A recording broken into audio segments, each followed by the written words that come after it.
Asia সফরে আসছে নেইমারের দল ব্রাজিল। এশিয়ান টিমের বিপক্ষে খেলবে দুটি প্রীতি ম্যাচ।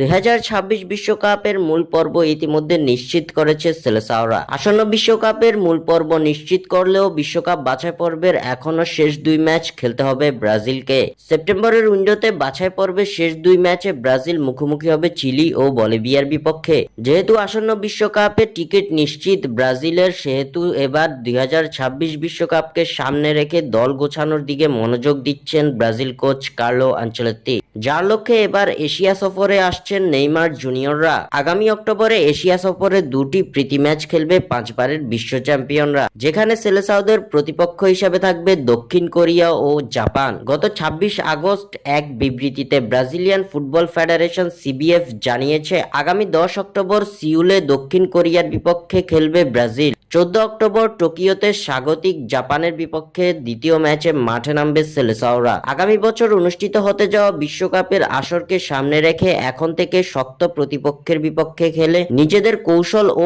মানসিক প্রস্তুতি ঝালিয়ে নিতে চায় সেলেসাওরা। এ প্রসঙ্গে ব্রাজিলিয়ান ফুটবল ফেডারেশনের জেনারেল কোঅর্ডিনেটর রদ্রিগো কাইতানো জানিয়েছেন, এশিয়া সফর শেষ করে নভেম্বরে আফ্রিকার শীর্ষ দেশগুলোর বিপক্ষে খেলবে ব্রাজিল। আগামী বছরের মার্চ ও জুনে শক্তিশালী ইউরোপীয় প্রতিপক্ষের মুখোমুখি হওয়ারও পরিকল্পনা রয়েছে তাদের। স্বাক্ষর থেকে সাদমিন ইসলাম।